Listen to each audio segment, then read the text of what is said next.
The title is Sin and Cosine Relationship.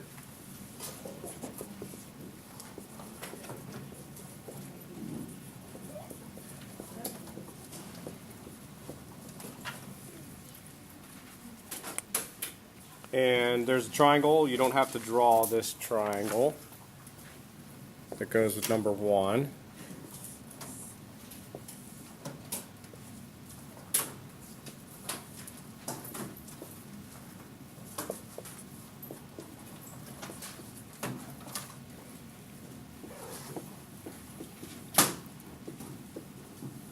So part A on number 1 is asking for the sine of 23.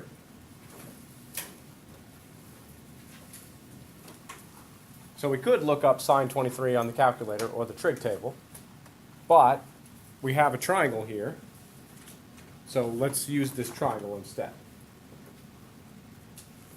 So when it's asking for sine of 23, what is your answer going to look like? Yeah, it's going to be a fraction. Good. So then sine is which fraction? Opposite over hypotenuse. Awesome. Opposite over hypotenuse. All right, so we're looking at 23. And we need to figure out the opposite side from 23, and then also the hypotenuse, and then make that fraction. So opposite from 23 is 5. And then hypotenuse is 13. So the answer here is 5/13. And if you have a calculator, you could press sine 23 and also take 5 divided by 13 and just notice that they're the same decimal pretty much. It's just easier to read it off the triangle if you have the triangle. All right, so then for part B, it asks for the cosine of 67. So now we're shifting our attention to 67. So there's 67. Cosine is adjacent over hypotenuse. So what's adjacent to 67? 5, good. And then hypotenuse is 13. So the cosine of 67 is 5/13. So do you notice anything about part A and part B? Yeah. They're the same answer. Same answer, good. So that's the whole point. I had you do the sine of 23 is 5/13, and the cosine of 67 is 5/13. It's the same answer. If you add up 23 and 67, what do you get? 90. So those are, when you add up two angles and they add up to 90, it's been a while since we used this word, but what is that called if two angles add up to 90? Yeah, Taylor? They're called complementary. Good. So 23 and 67 are complementary. This co here means complementary. So the sine of an angle is the same as the complementary sine of the complementary angle. So it's not a coincidence that these add up to 90, that the word co is here, and that these are the same answer. That's the point of the lesson today. Okay, so for part C, it says write two statements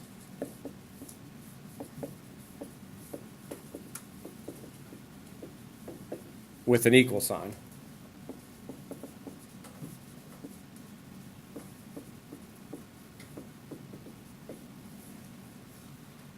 So I just want us to write down that the sine of 23 is equal to the cosine of 67.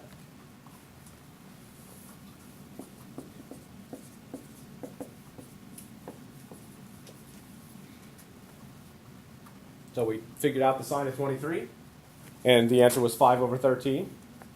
And we also figured out the cosine of 67, and the answer was 5/13. So the sine of 23 equals the cosine of 67. It's the same answer. Okay, and then the other statement is, I want you to realize that 67 is 90 minus 23. If you take 90 minus 23, that's 67. Because 23 and 67 add up to 90. They're complementary. So the sine of 23 equals the cosine of 90 minus 23.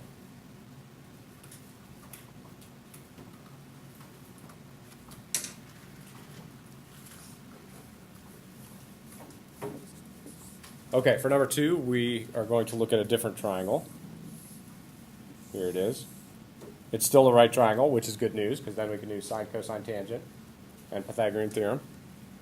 This time, we don't have numbers for the angles. We have letters, and they're Greek letters. So this is the Greek letter alpha, and then this is the Greek letter beta. Those are standing for the angles. And this side is 5, this side is 6, and that side is root 61. So for part A, we're going to find the sine of alpha.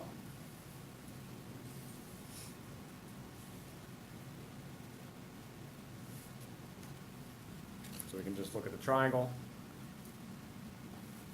Sine is opposite over hypotenuse. So 6 over root 61.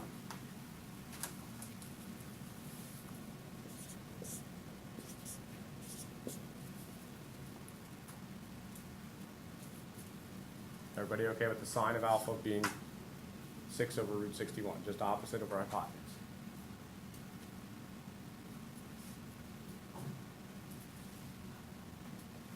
Now, don't forget, we don't want a radical in the denominator in our final answer, so we're going to rationalize this. So the way you do that is you multiply by root 61 over root 61.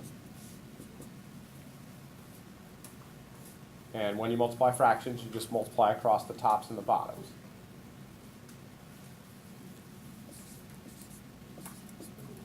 So 6 root 61 on top.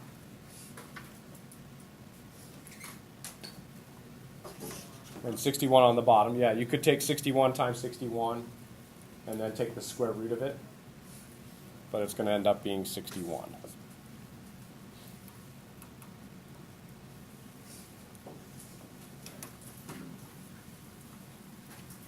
All right, so now for part B, we're going to figure out the cosine of beta.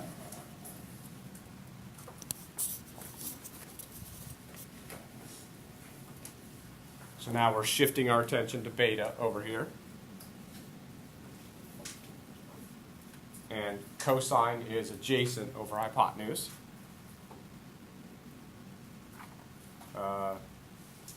Yes, so adjacent is 6.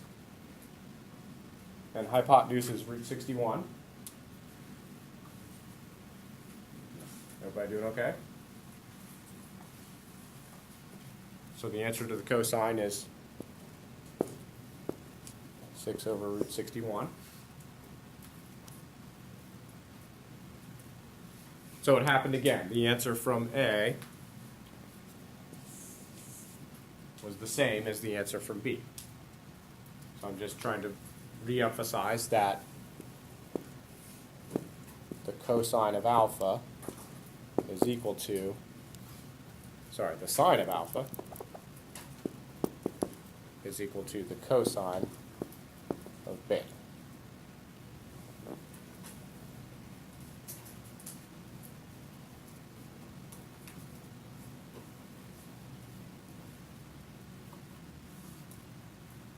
It's just a little bit tougher when it's got letters for the angles instead of numbers. Still the same things going on. The answer we got in A is the same as the answer we got in B. Okay, now looking at this triangle, what do alpha and beta add up to? They add up to 90. How do you know they add up to 90? The three angles of the triangle add up to 180. And this one is already 90. So that means these two, whatever they are, they have to add up to 90. Which means they're complementary. So that's why the sine of one of them is equal to the complementary sine of the other one. So beta, whatever it is, it has to be 90 minus alpha. For example, if if alpha was 20, then beta would need to be 70. Or if alpha was 30, then beta would need to be 60. Whatever they are, 90 minus alpha is beta, because they add up to 90. So the sine of alpha is equal to the cosine of 90 minus alpha. This is the concept we're trying to get to today. The fact that complement, this co is not a coincidence. It stands for complement. All right, we're going to do a little bit more of the worksheet, but now we have the idea, so we're going to do the note card now.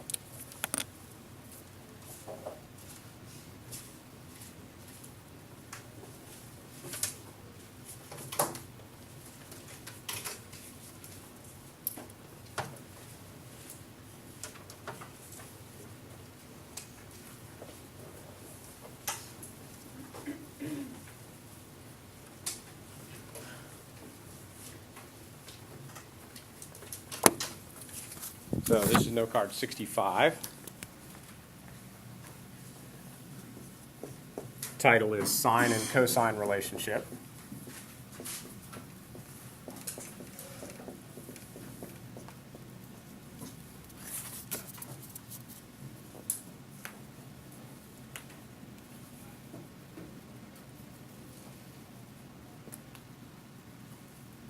So another name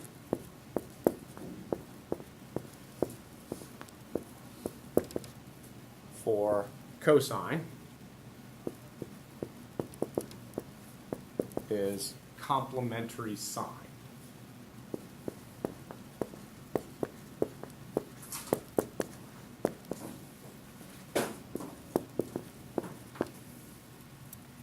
So I've just been calling it cosine, but the reason they decided to call it cosine is because it stands for complementary sine.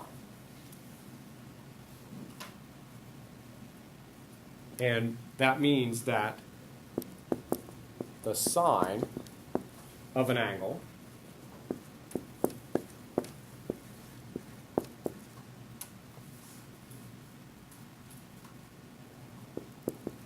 is the same as the cosine of the complementary angle.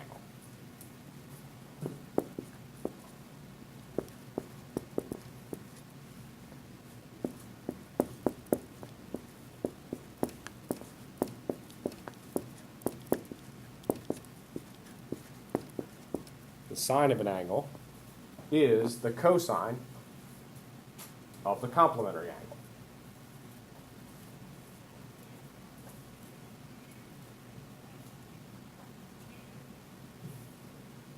So that's the sentence. But then if you wrote that out in math, you could say the sine of an angle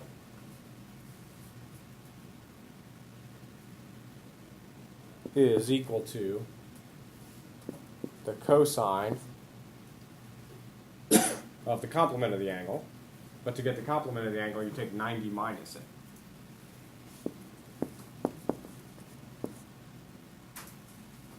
So again, for example, if this is 20, then this is 70, the complement of it.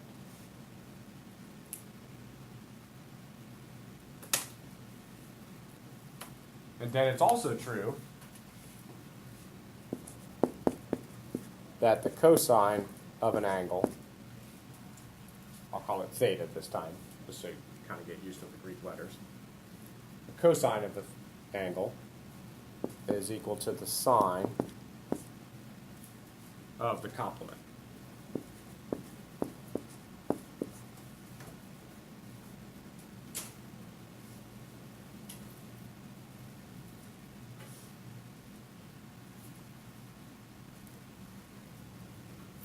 Okay, that's everything on the note card. Here's a whole bunch for you.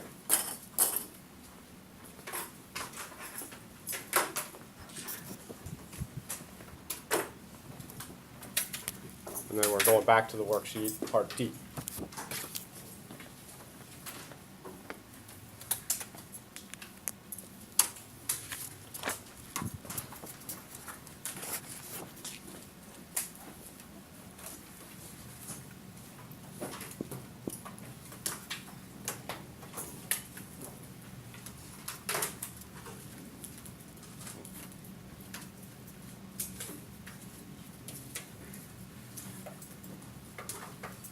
All right, so for part D, they're asking for the cosine of alpha.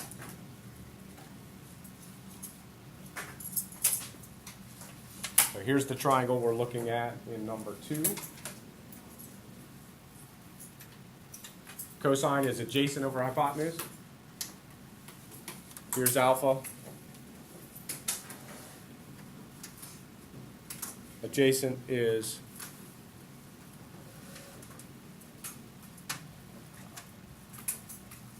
five over root 61. Everybody okay?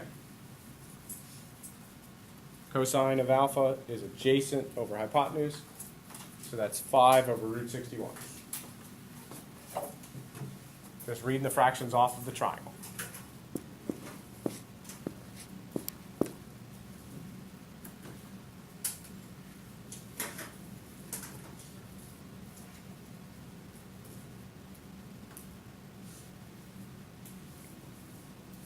Okay, so then for part E, we're going to take the sine of alpha divided by the cosine of alpha.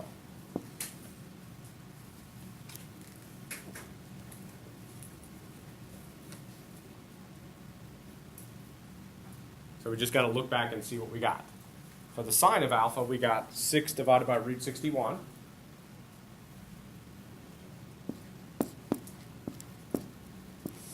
So that's the sine of alpha. And then for cosine of alpha, we got 5 divided by root 61. So now for part E, we're just taking those two answers and dividing them. This was the answer for the sine, this was the answer for the cosine. We're just dividing those out.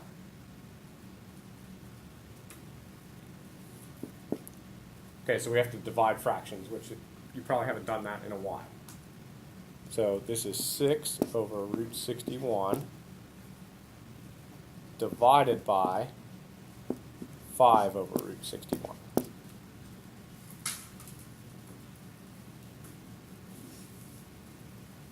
So all I did from this step to this step is, here I had a fraction bar for divide, and here I'm just writing the grade school divided by symbol. Okay, then to divide fractions, what you do is you keep the first one, then you change to multiplication, and then you flip the second one.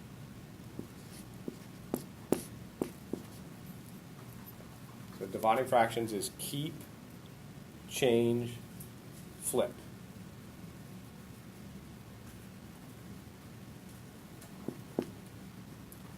So then you multiply across the top and you get 6 root 61 and 5 root 61.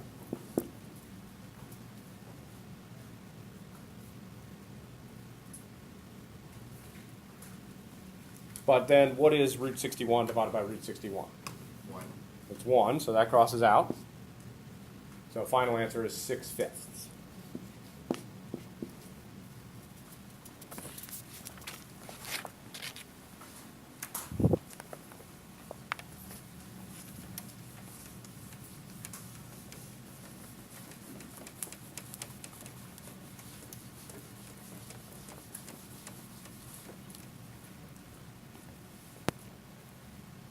Oops.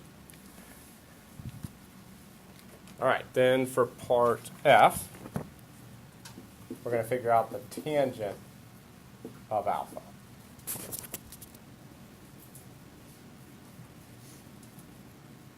So we're still on this triangle over here. So what fraction is tangent?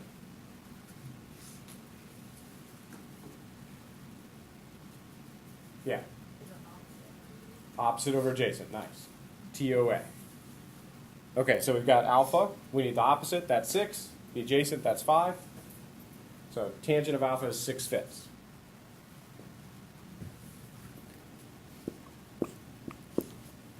Okay, so I was trying to get you to notice that if you take the sine divided by the cosine, then that's the same as the tangent.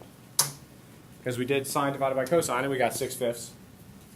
And we did tangent and we got 6/5. It's not a coincidence. That'll work for any angle. So part G asks to write an equal sign. So it turns out that the sine of alpha divided by the cosine of alpha is the same as the tangent of alpha.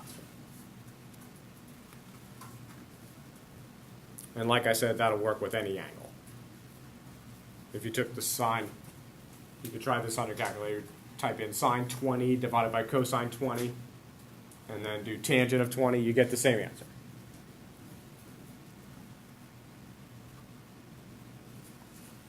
All right. We're going to skip forward to number 4. And number 4 is a probability question. There's a bag of marbles. 6 red marbles in the bag and 4 blue marbles in the bag. And A is representing the event that you picked out a red marble. This is just the information for the problem. You don't necessarily have to write this down. Okay, so A is you got a red marble. And then B is you reached in and you got a blue marble.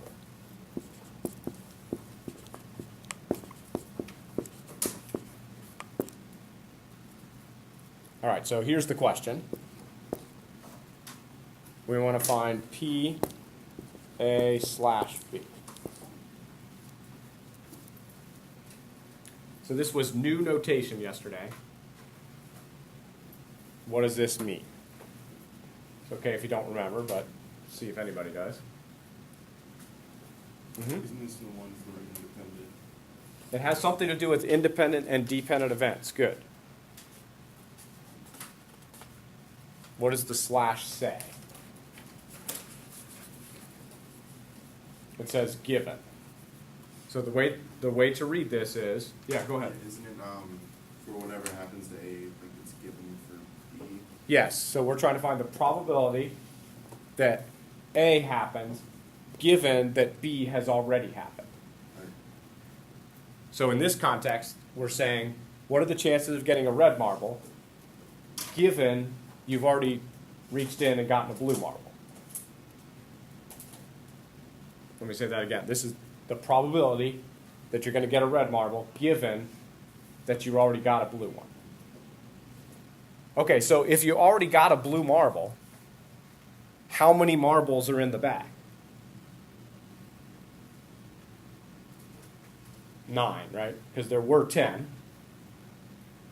So now you reached in, you got a blue, so there's 9 now. So the chances of getting a red are 6 out of 9. So the probability of getting a red marble, given that you already took out a blue marble, is 6 out of 9. If it was the probability of just getting a red marble, that would be 6 out of 10. But this is different. This is the probability of getting a red, given that a blue has already been taken out. That's what the slash means, given, that something else has already happened. So that was the new thing yesterday, so I wanted to make sure we talked about it today. So you'll go back to number 3.